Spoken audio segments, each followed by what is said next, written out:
Assalamualaikum warahmatullahi wabarakatuh.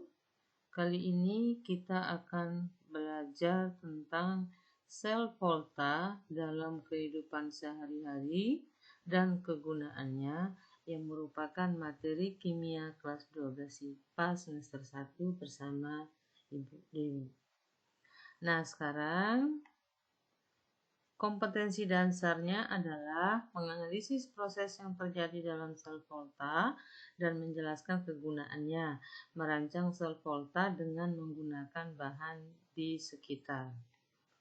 Materinya adalah anoda dan katoda, reaksi sel, notasi sel, potensial sel, dan kegunaan sel volta.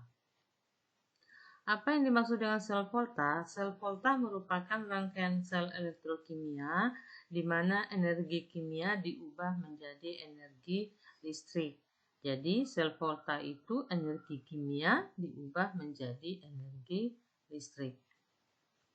Nah, sekarang kita memperdalam tentang apa itu sel volta. Pada diagram ini, logam Zn dicelupkan dalam larutan ZnSO4 2-. Kemudian logam Cu dilarutkan dalam larutan CuSO4 2-. Kemudian logam Zn akan mengion menjadi Zn2+ dengan melepaskan 2 elektron. Elektron yang dilepaskan oleh Zn ditangkap oleh Cu2+. Ion Cu2+ ini menangkap 2 elektron akan membentuk logam Cu. Jadi semakin lama logam seng akan semakin menipis karena berubah menjadi ion Zn2+, kemudian logam Cu semakin lama semakin menebal karena Cu2+ akan berubah menjadi logam Cu. Nah, sekarang ada apa saja di sini? Anoda dan katoda. Mana yang termasuk anoda dan mana yang termasuk katoda?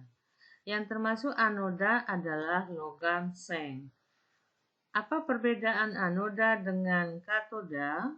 Anodanya seng, kemudian katodanya adalah Cu. Anoda mengalami reaksi oksidasi.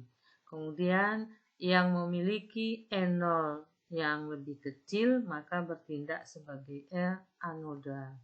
Kemudian dia bermuatan negatif. Bagaimana dengan katoda? Katoda ini mengalami reaksi reduksi, kemudian E0-nya lebih besar dan bermuatan positif. Reaksi yang terjadi pada anoda adalah Zn, logam Zn, mengion menjadi Zn2+ dengan melepas 2 elektron oksidasi. Pada katoda, ion Cu2+ menangkap elektron yang dilepas oleh anoda seng berubah menjadi logam Cu.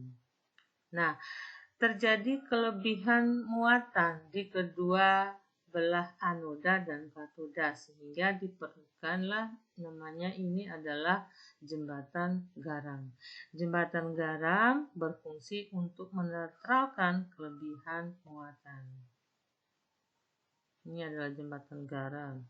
Kemudian yang reaksi yang terjadi ini Zn menjadi Zn2+, Cu2+ menjadi Cu. Selanjutnya, reaksi oksidasinya Zn menjadi Zn2+ tambah 2 elektron.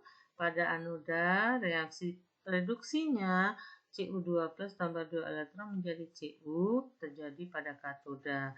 Sehingga sekarang kita jumlahkan dengan mencoret 2 elektron lepas dengan 2 elektron ditangkap, maka terbentuklah namanya reaksi redoks seperti yang sudah dipelajari kemarin.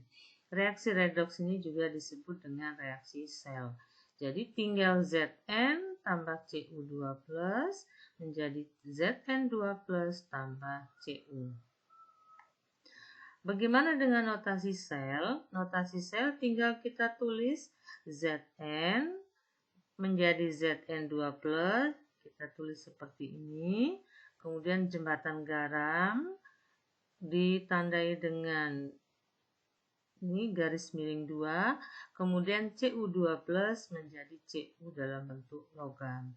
Atau cukup ditulis Zn menjadi Zn2 plus, kemudian Cu2 plus menjadi Cu, di mana logamnya berada pada ujung kiri dan kanan, ionnya berada di tengah. Nah, kemudian yang kiri adalah anoda, ini adalah anoda, yang kanan adalah katoda. Nah, sekarang potensial sel atau enol sel. Rumusnya adalah enol katoda dikurangi enol anoda. Nah, contohnya yang tadi seperti tadi, enol Cu plus 0,34 volt, enol Zn min 0,76 volt. Berapakah enolnya? Mana yang bertindak sebagai katoda dan mana sebagai anoda?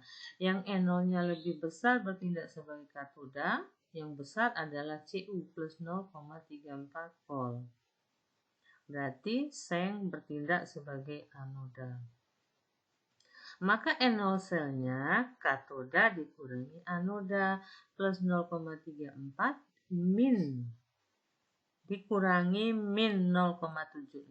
Min menjadi plus, berarti plus 0,34 tambah 0,76 menjadi plus 1,10 volt.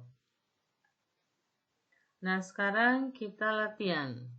Bila diketahui Fe dengan N0-nya min 0,44 volt, Pb dengan N0 min 0,13 volt, kita akan menentukan mana katoda, mana anoda, reaksi sel, notasi sel, dan potensial sel.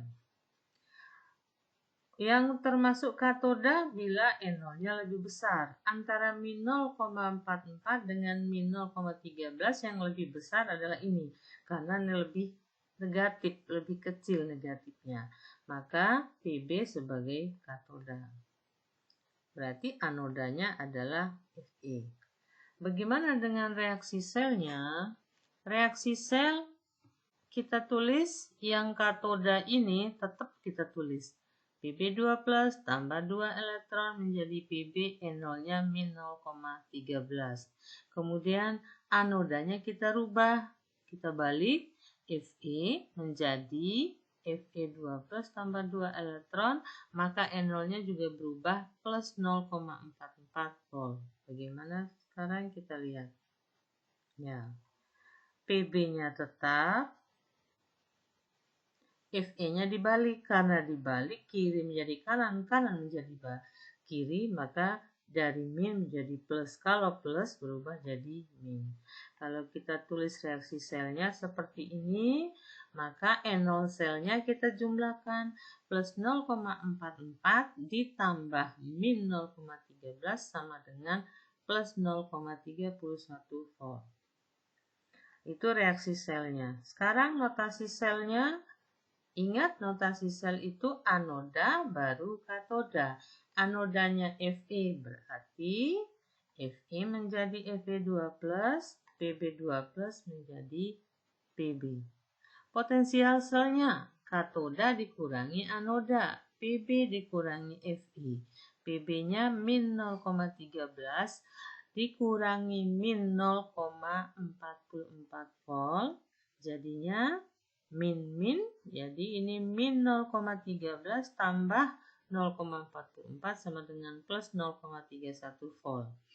Pada reaksi sel juga akan diperoleh nilai N0. Nilainya sama dengan menggunakan rumus N0 sel.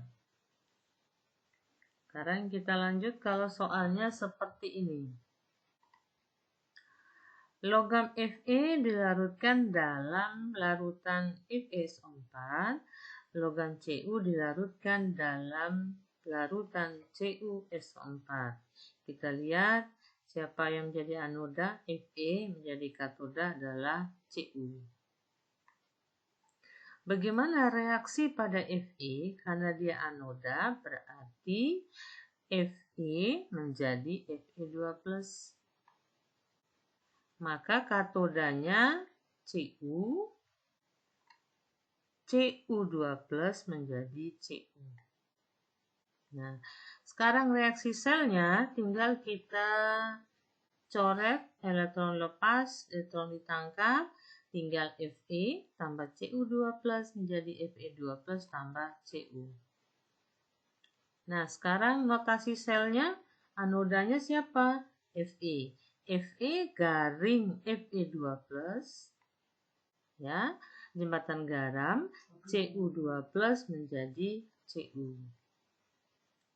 Nah, sekarang kegunaan sel volta dalam kehidupan sehari-hari. Yang pertama kita lihat ini, apakah kalian mengenal ini? Ada tulisan Samsung.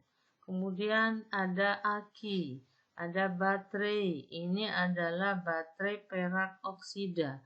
Pernahkah kalian melihat ini? Nah, tugas kalian adalah manakah yang cocok digunakan untuk alat-alat berikut dari sel volta yang berada di kiri.